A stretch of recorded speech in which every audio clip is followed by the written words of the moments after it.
Kamala Harris really wanted to be president of the United States, but she only had 107 days to run her campaign. Poor thing. She lost in humiliating fashion, and now she's lying about it. But hey, she's got a book to sell after all. One of the biggest tidbits of that book is that she refused to pick the man she wanted to be her running mate, Pete Buttigieg, because he was gay. And for her very first interview to sell her book, she chose Rachel Maddow's show last night. Rachel Maddow's gay. And she wasn't real happy about that little tidbit from Kamala Harris's book. She asked her to her face about it, confronted her, and wait till you see Kamala Harris hem and ha and squirm.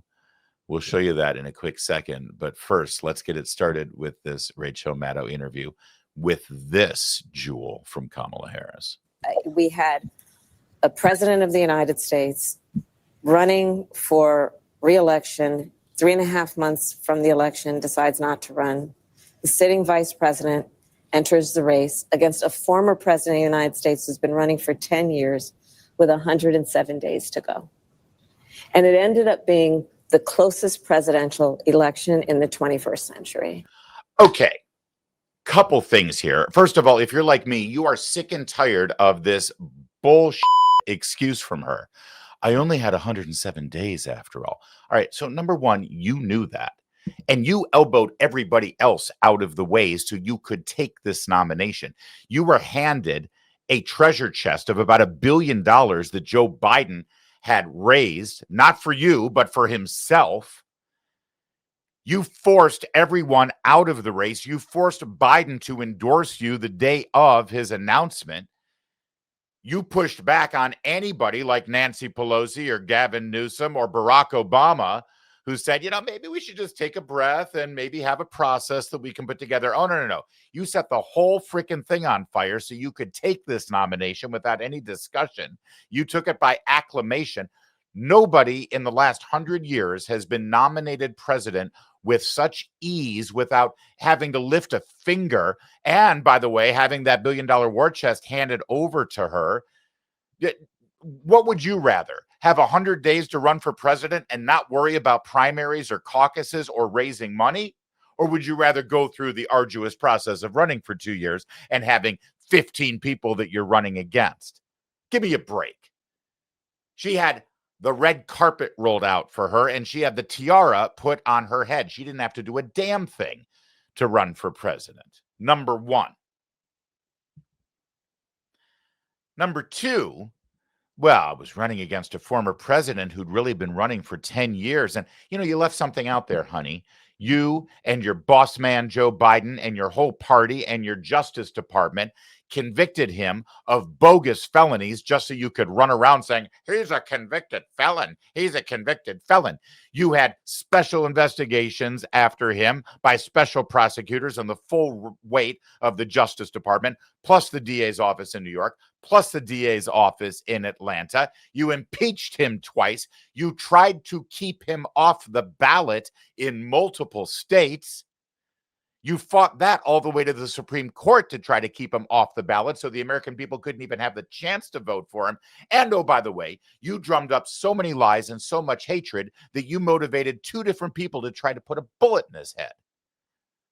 You left that out of your description of who you were running against, and you were so bad and so pathetic that you lost to that guy that you guys did all of that to.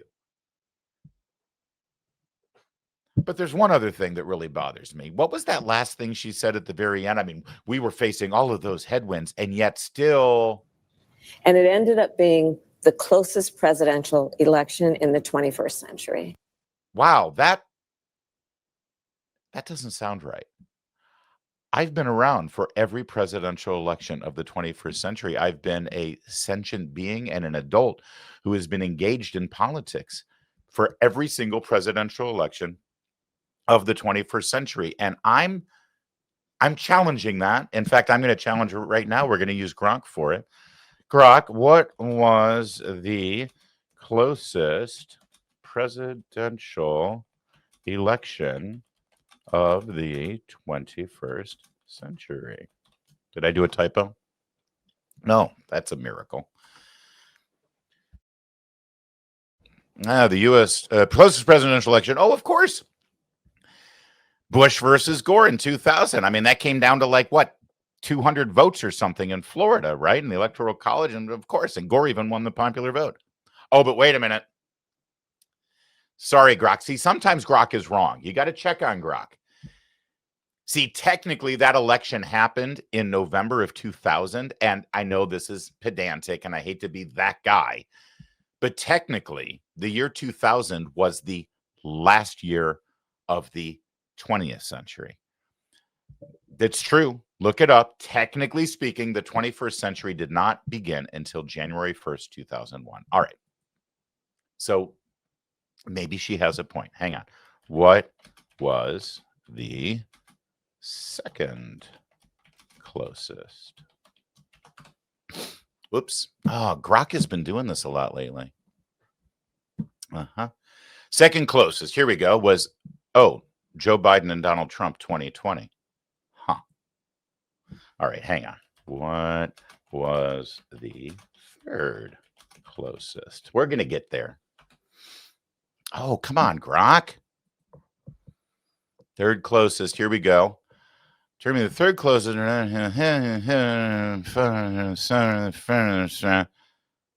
All right, it looks like 2016. Yeah, Trump, Hillary. Yep, 2016. There it is. Third closest. Okay, what was the fourth closest? Grok. It's fascinating, isn't it? Fourth closest was Bush-Kerry, 2004. This is not good for Kamala's assertion that hers was the closest, because we're now down to the fourth. What was the fifth? Maybe it was the fifth. Elon, fix Grok. Fifth closest. Wow, I would not have guessed that. 2012, Obama-Romney, but that makes sense. Electoral College was just 332 to 206. Okay. What was the sixth closest? Yeah, I figured that would happen. 2008. Obama McCain. This is amazing.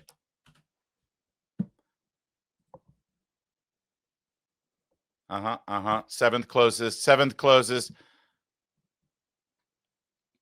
Here, he's ranking them now. Thank you, Grok. I think by omission, here we go. I think it's 2024. There we go. Okay, so it was the seventh closest. Wait a second. There were only 7 presidential elections in the 21st century. I don't think we need artificial intelligence to determine now that Kamala Harris is a lying sack of shit. But I'm glad we went through that exercise together, aren't you? By the way, where was Rachel Maddow leaning forward saying, wait, what did you just say? It was only 8 months ago, honey. It wasn't close, let alone the closest. All right. And then here's the important part. This is, remember, just 10 days after the assassination of Charlie Kirk, and just a couple of days, in fact, the next day, because this was last night, after Charlie Kirk's memorial. And there's been a lot of talk about tamping down the rhetoric and the heated accusations and creating a climate where a degenerate can pick up a gun and justify and rationalize murdering somebody for political purposes. And in that climate, in that setting, this wonderful, empathetic world leader, Kamala Harris, said this. And right now we are dealing with, as I called him at my speech on the ellipse, a tyrant. We used to compare the strength of our democracy to communist dictators. That's what we're dealing with right now in Donald Trump. And these titans of industry are not speaking up. And perhaps it is because his threats and the way he has used the weight of the federal government to take out vengeance on his critics is something that they fear, and I get that. I understand why they do. We've seen the demonstration of it. There you go. Donald Trump is a tyrant, and she compares him to a communist dictator. Shockingly, later in the interview, when asked about Zohran Mamdani, literally a communist running for mayor, she didn't call him a communist. But Trump, he's like a communist dictator. All right, this brings me to my favorite part. Kamala Harris said in her book that she really wanted Pete Buttigieg to run, but she was afraid that the American people weren't ready for a gay man on the ticket, which ironically, she then picked Tim Walz. Okay. But then Rachel Maddow, who is gay, confronted Kamala Harris with this, because understand how damaging this is for her to say it. Number one, she says, basically, she said, yeah, he should have gotten the job, but he didn't get it because he's gay. Which, by the way, Kamala Harris, fine, go ahead. Thank you for being honest, I guess. But you try doing that when you're hiring at your small business, everybody. You might be faced with a lawsuit supported by the likes of Kamala Harris. Number one. Number two, Pete Buttigieg is running for president in 2028. So I'm sure he really appreciates the solid for Kamala Harris to go up there and say, yeah, a gay guy can't be elected. Maybe this is her sort of 5D chess of getting Buttigieg out of the race early so that she can get the nomination. Who knows? I don't think she's that smart to figure that out. But finally, she decides for her first interview to sit down with Rachel Maddow, who's gay. So Rachel Maddow, not very happy with this proclamation that Kamala Harris has made, confronts her to her face. And Kamala Harris, stoic, incredible, courageous, fearless leader that she is, squirmed and lied about it. His reaction to that since this part of the book has come out, if you've had any reflection on that, or I guess I'd ask you to just elaborate on that a little bit. It's hard to hear. Yeah. With you running as, you're the first woman elected vice president, you're a Black woman and a South Asian woman elected to that high office, very nearly elected president, to say that he couldn't be on the ticket effectively because he was gay. It's hard to hear. No. That's not what I said. That he couldn't be on the ticket because he is gay. My point, as I write in the book, is that I was clear that in 107 days, in one of the most hotly contested elections for president of the United States, against someone like Donald Trump, who knows no floor, to be a Black woman running for president of the United States, and as a vice presidential running mate, a gay man, with the stakes being so high, it made me very sad, but I also realized it would be a real risk. All right, there's more to this. It gets even better. But think about what she's telling. Hey, I never said he couldn't be on the ticket. I was saying that we would lose if he was on the ticket. Get it straight, honey. And again, by the way, just understand what she's saying here. The foundation, the basis of all of this about Pete Buttigieg is about you. You see, she's not that. I'm not the bigot, Rachel. The American people are bigots. I don't hate gay people, Rachel. The American voter hates gay people. That she holds you in contempt. She hates you. She thinks very little of you, at the very least. And by the way, she thinks she's being smart and savvy and empathetic and really heartwarming, and she thinks she's selling books. I think she thinks wrong. But we'll let her finish because she keeps digging that big old hole. No matter how, I've been an advocate and an ally of the LGBT community my entire life. So it wasn't about any prejudice on my part. But no, wait. I'm sorry. I am going to let her finish, but I love that Rachel Maddow. This is how they get away with this crap. Hey, I've given the right speeches and said the right words. I've helped raise money for Human Rights Campaign and for GLAAD. Hey, I've gone out on marches. I've given speeches and said things that you people want me to say. What, you actually expect me to put my money where my mouth is? You expect me to actually put a gay person on the ticket with me? Oh, now you're asking too much.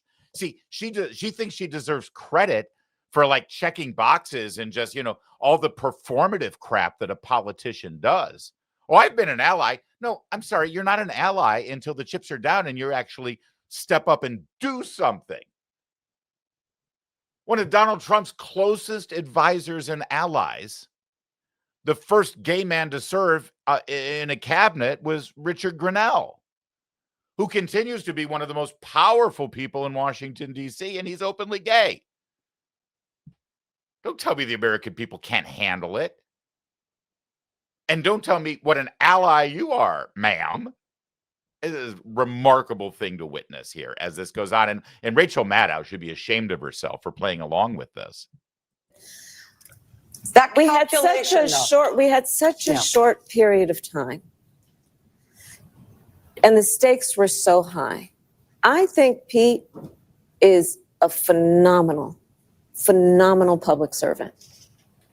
And I think America is and would be ready for that. But when I had to make that decision with 2 weeks to go, and maybe I was being too cautious, I'll let our friends, we should all talk about that. Maybe I was. But that's the decision I made. And I, as with everything else in the book, I'm being very candid about that. Yeah.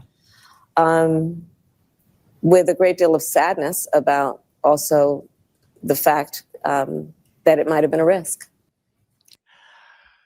And again, by the way, at no point does Rachel Maddow lean into her. But I can't get over how bad people are when they're in the business of interviewing politicians and they don't know the news and they don't understand. Because see, here's the problem. Rachel Maddow's too close to this. Rachel Maddow loves Kamala Harris. Rachel Maddow loves the party. Rachel Maddow loves the agenda. Rachel Maddow loves the idea of having a woman in the White House who will make sure that women can kill their babies before they're born. That's all that matters to them. Or also so that children can be allowed to surgically alter their bodies forever. And at no point does Rachel Maddow lean in and say, okay, so you're telling me that you didn't pick Pete Buttigieg because you were afraid you might lose. And yet, ma'am, you lost. So when you say, oh, maybe we should question your judgment on that, well, hell yeah, we should. Did you ever think to yourself that maybe you would have won if you didn't have somebody like Tim Walz on the ticket? At no point does that ever filter through. Oh, it would have been too big a risk. Oh, yeah, because you might have lost. Wait, you did lose. And a lost in there, by the way, was also her backhanded blaming Trump for this. Well, it broke my heart, but it would have been too much of a risk because after all, Trump, the way he campaigns. For God's sake, Donald Trump uses YMCA as a signature song. Are you kidding me? Honestly, Pete Buttigieg being gay is probably the most interesting thing about that guy. Let me just be clear here. This whole idea is like, well, if Pete Buttigieg weren't gay, I would have picked him as my running mate. Okay, just so we're clear, if Pete Buttigieg weren't gay, nobody would know his name.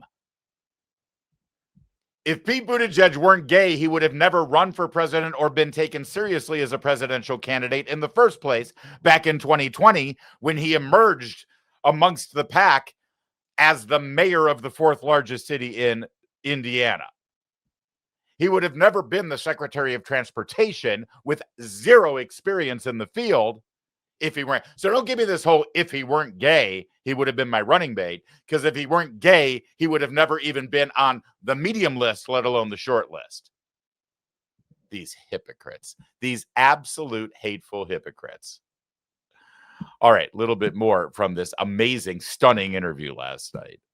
The part of your book that has people most upset thus far, which is some of your writing about the decision around the president abandoning his reelection campaign, the timing there and how it's handled. You say in part, page 46, it's Joe and Jill's decision. We all said that like a mantra, as if we'd all been hypnotized. Was it grace or was it recklessness? In retrospect, I think it was recklessness. The stakes were simply too high. This wasn't a choice that should have been left to an individual's ego, an individual's ambition. It should have been more than a personal decision. Whose decision should that have been? How should that decision have been made? So when I write this, it's because I realize that I have and had a certain responsibility that I should have followed through on. Mm. Which is, and so when I talk about the recklessness, as much as anything, I'm talking about myself. There was so much, as we know, at stake. And as I write, you know, the where my head was at the time is that it would come off as being completely self-serving. If you said to President Biden that you did not think he should run again. Yeah, or even that he should question whether it's a good idea. But I think that, you know, one of the reasons I wrote this book, Rachel, is there are actually a number of reasons. We'll get to those reasons in a sec, but I have a quick comment on what you just heard. I couldn't bring it up with Joe. If I had told Joe that maybe he shouldn't run for re-election, it would be seen as self-serving for me. Interesting, funny. When we were told that they had a really close working relationship, that she was always the last person in the room, he always said how much great respect he had for her, that she was the most qualified person she'd ever met, that they worked so well together and had so much trust that they could finish each other's sentences. It was such a great working relationship. It's funny. I have a lot of people in my life who are like that. A lot of people that I live with, that I know, that are part of my life, that give me advice, that I work with, that give me advice, and I trust them implicitly. If I had relationships like that with those people, if Kamala Harris really had that relationship with Joe Biden, why would Joe Biden immediately be suspicious of Kamala Harris and think that her saying that would be self-serving? I mean, if they really have the relationship we were told they had, if they really worked that well together with so much mutual respect and trust, she's sort of undermining her own arguments about what a great relationship she and Biden had. The vice president should be able to tell the president anything if they're that close an advisor, without there being some suspicion that there are ulterior motives, which really makes you ask, and if I were Rachel Maddow, I would have followed up, well, wait a second. If you couldn't give Joe Biden that kind of advice without him being suspicious of your ulterior motives, what other advice were you not able to give him as one of his closest advisors, if not his most closest advisor? Please do tell us, Madam Vice President. You realize how she's exposing herself as the fraud that she is, right? Okay, I just wanted to make sure you caught that. One is that it is unprecedented, right? To your point of what you said in your opening, we had a president of the United States running for re-election, 3.5 months from the election, decides not to run. The sitting vice president enters the race against a former president of the United States who's been running for 10 years with 107 days to go. And it ended up being the closest presidential election in the 21st century. Right. So we already had that clip. We already blew that apart. So let's move on to the next round of lies, because that was her answer last night. This morning, her answer changed, specifically with regard to Joe Biden's ability to run for office and be president, and what she witnessed with regard to his decline. Check this whopper of a lie out. My concern about him running for re-election was completely separate from my admiration and knowledge about his capacity to serve as president of the United States, which was consistent and never wavered. Well, when we sit here, as we sit here today, do you think he would have been up for running the country for 4 more years? Here's the distinction that I make. It's and having had the experience myself, it is one thing to have the capacity to govern. It is another thing to go through an election for president of the United States. So you are an athlete, You may appreciate this kind of metaphor. Running for president of the United States is like being in a marathon at a sprinter's pace with people throwing tomatoes at you every step you take. It is not for the lighthearted.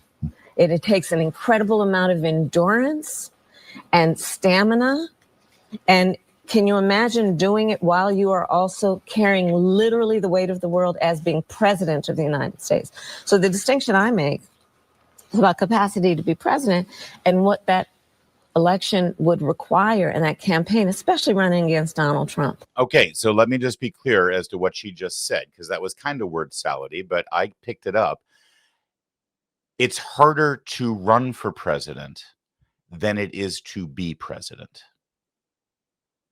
Running for president, you got to have a lot of stamina. You have to have energy. You got to be on your game. You have to be sharp as a tack. You got to be able to shift on the fly and be able to respond to things in real time. Come on.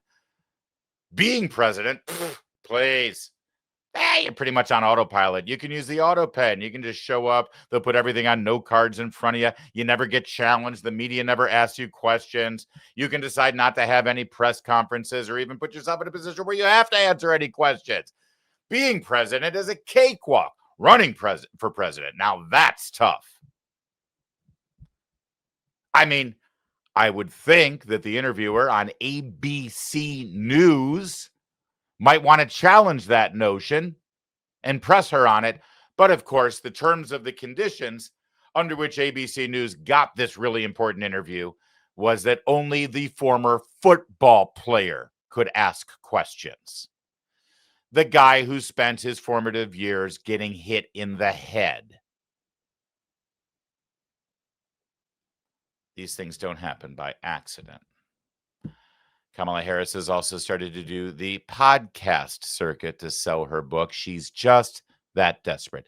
It's almost like she knows she's not going to get another job. So she's got to make her money while she can. And, well, did I mention word salad? That day was a difficult day. And in many ways, after the election, I hadn't experienced the kind of pain I felt. The only thing I could really compare it to was when my mother died. And I was grieving for our country because I knew in my heart what this was going to mean and how it was going to affect so many people in a harmful way. But that day also, in so many ways, renewed my sense of understanding that the fight sometimes takes a while and we cannot take ourselves out of it. Let's everybody rest. Everyone heal, take your time, be kind to yourself, but don't take yourself out the fight. Because we cannot let anyone, any election, any circumstance take away our spirit and our faith and our belief in knowing how we make a difference. And that difference, the difference we make may be that, it's about that child who is the neighbor's child who just looks up to you for something. It may be, the Sunday school class that you teach. It may be a friend who is in their time of need or a family member. It may be somebody who is running for office right now for local, state, or federal office.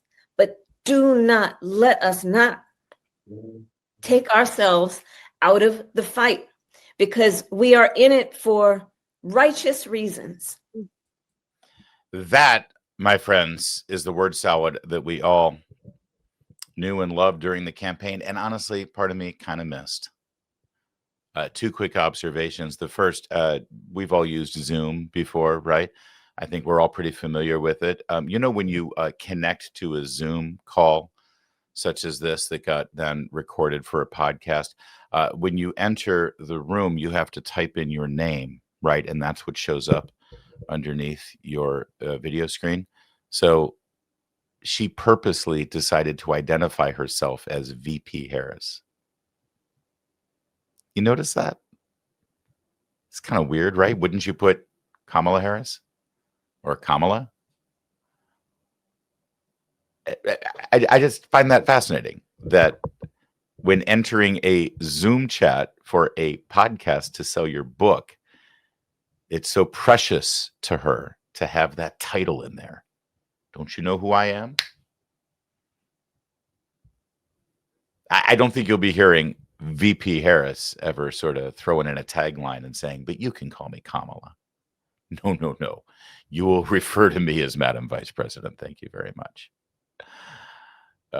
That's number one. Number two, I think that you would join me in watching all of these clips we've just enjoyed of Kamala Harris by taking a giant sigh of relief, reflecting on what our lives could have been like should things have gone a different direction back in November. But honestly, seeing all of this, it doesn't really hit home quite as hard as that feeling I felt while watching the Charlie Kirk Memorial on Sunday. Seeing our president, our vice president, and his cabinet reflecting on Charlie Kirk's life and his faith and the gospel, that's when it really hit home about what kind of leadership we have right now and what kind of leadership we might have had. I'll give you the perfect example. Do you remember during the campaign, those 107 days, at a rally, when Kamala Harris started talking about abortion, killing babies in the womb, somebody in the crowd started heckling and they started shouting, Christ is king. Christ is king. Do you remember this moment? And Kamala Harris, the vice president of the United States, in responding to people proclaiming the gospel to her and to everyone in the room, replied like this. Oh, you guys are at the wrong rally.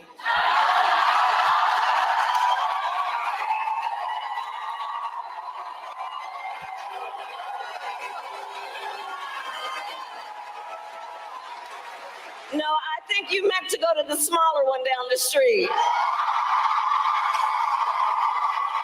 Isn't that funny? Isn't that funny? Big laugh line. Oh, I'm sorry. You're Christians? You believe in God? In the salvation of Jesus Christ? You don't belong here. We don't want your kind. That's the leader we might have had. And then you reflect on Sunday, and the president was great, and the vice president was great, and good God, Erica Kirk was amazing. But just for a quick moment, just for a quick dose of reality about who we have as our leaders in this nation right now at the highest levels of the Trump campaign and the Trump cabinet, just as a quick reflection about what we might have had, what we did have during the Biden years versus what we have right now. This is your Secretary of State. One of the things he wants us to take away from this, from all of this, is the following. His deep belief that we were all created, every single one of us, before the beginning of time, by the hands of the God of the universe, an all-powerful God, who loved us and created us for the purpose of living with him in eternity. But then sin entered the world and separated us from our Creator. And so God took on the form of a man and came down and lived among us. And he suffered like men. And he died like a man. But on the third day, he rose unlike any mortal man. And to prove any doubters wrong, he ate with his disciples so they could see, and they touched his wounds. He didn't rise as a ghost or as a spirit, but as flesh. And then he rose to the heaven, but he promised he would return, and he will. And when he returns, because he took on that death, because he carried that cross, we were freed from the sin that separated us from him. And when he returns, there will be a new heaven and a new earth, and we will all be together, and we are going to have a great reunion there again with Charlie and all the people we love. Thank you, and God bless you.